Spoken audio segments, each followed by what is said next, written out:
Turanga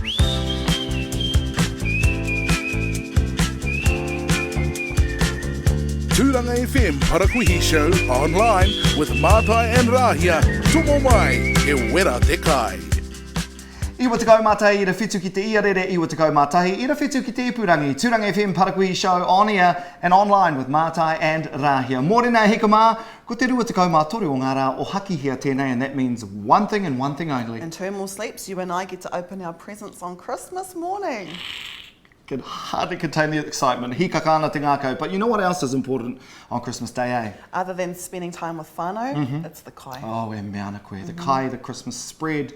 And one thing that will be spread on my table out at Manituke is a delicious parawa rewana.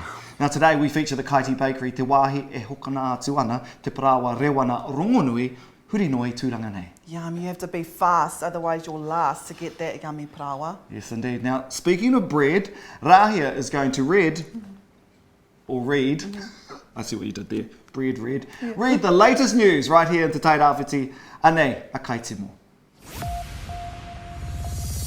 Tai oro, ngā tai pito pito o te Tairāwhiti. Mōrena e heka mā no ngā rangi tata nei whakarewa ai tētahi ara kōpere hou ki te pukapu o te taone nei o Turanga Nui a Kiwa. E whakanui ana I te hunga LGBTQIA. He kaupapa nei hei tautoko, hei aki I te hunga nei ki konei kia noho haumaru, kia noho ngā tahi ai te rōpu nei I wainga I te iwi. Koe nei te tuatahi ki te Tairāwhiti, te tuawhai te motu whānui o Aotearoa. A kwa ki te hoki te mate kōwhiori ki ngā wai tiko o Turanga Nui a Kiwa, e whakaputanga nā hauora Tairāwhiti. Aha, kwa tēnei kārea nō kia pā atu te mate nei ki tētahi e noho ana ki konei ki Turanga Nui a Kiwa, hei te tuarima o ngā rā o te rā marama whakamātau anō ai te wai tiko mō te mate kōwhiori. A kāti koiranga kaiti mua parakuihi ko Rahia tumutumua hau, ata Marie. Parakuihi tahi kia mātai rawa ko Rahia. 91.7 on air and online. Tēnā koe Rahia. Now, one thing out of the many things you have to do when you're here in Gisborne is to travel to the Kaiti Hub, or mall, as Rahia and I still like to call it, and visit the Kaiti Bakery. That's what my koro does. As soon as he comes to Gisborne from Whakatane, he always wants a kaiti mō rewana bread. And I know exactly why he does so. Now, recently, Rahia and I went to the bakery ki te kite hiaha I tino o rongonui ai, tēnei parawa rewana. Kia ora wāti koe e kui. Thank you for inviting Rahia and I to your beautiful bakery here at the Kaiti Hub. How long have you been here? Ka pēhea nei tō roa I konei? 25 years, Matai. What's it been like for you, business here? Business here is, well, I tell you what, Matai, it's different to Pāhe business. You know, there's all those things, our tikanga, our ngākau Māori. Yeah, it sometimes gets in the way of business. And my accountant used to always ground me, you can't give things away, you can't do that. What about you? I said, well, what about us? I've been coming here for quite some years. Probably 25 years just quietly, because, you know, I went to school across at Kaiti. And I have to say that your rewana bread, te parawa rewana ka tunua e koutou, kei whia maira. Hiahai reka ai te parawa ki a koe. Oh, nā te aroha. Koena. Is that the secret ingredient, is it? Hi. How long have you been feeding the specific bug that makes your rewana? How long have you been feeding it for? 25 years. We feed it every day. A kāti e te whānau no tātou te waimare, nā te mea ko whakai mai a kui, ki hara mai tātou ki te tiro. So we're in the engine room where it all happens. So we've got the barrels here. Me te ama, Oh, ki te koe? yeah, aye. It's bubbling. You know, when it's like Yeah. that, it's ready to use. Ka pai, so from there, the next part of the process, this looks like it's the machine that does the mixing, eh? Right, Yeah. tika. Kōrori haere ngā I te parawara. Right, Yeah. kōrori tamuti tērā.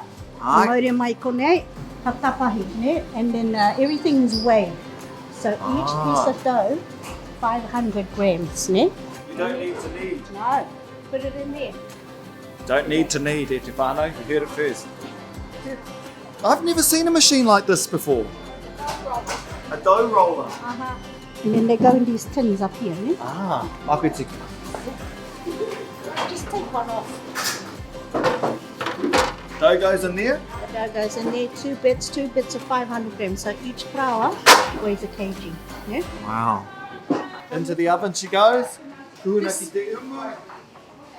here is where normally at home Yeah. you make a flour. You see your They normally put it in a somewhere warm. by the fire sometimes, in front of the fire. That's what that is. Ah, You turn it on and it'll warm up. yeah. You put the flour in there, stake it all up. When it's risen up, 36 loaves can go in this umu here. yeah. Sorry, I was getting a biscuit.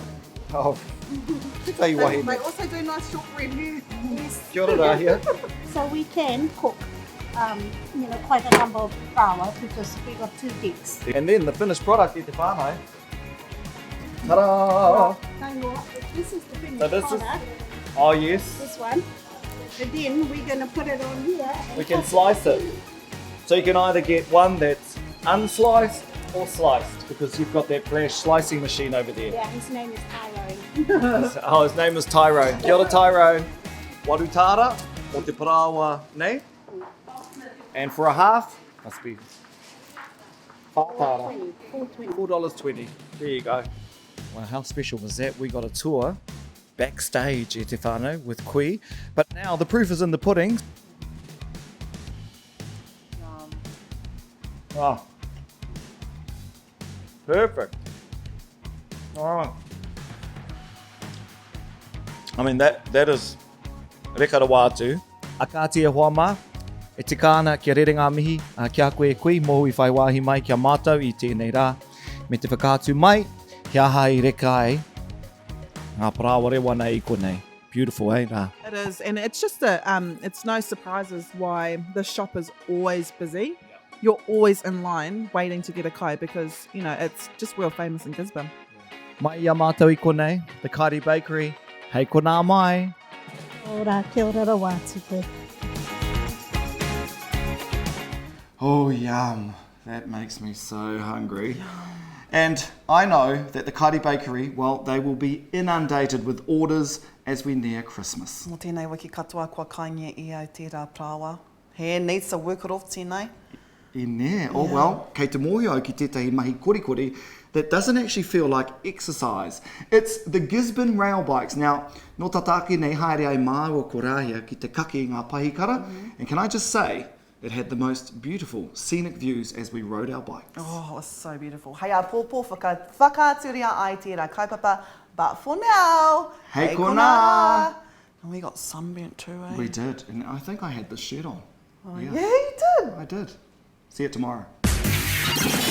Parakuihi tahi kia Matai Rawa Korahia, 91.7 on air and online.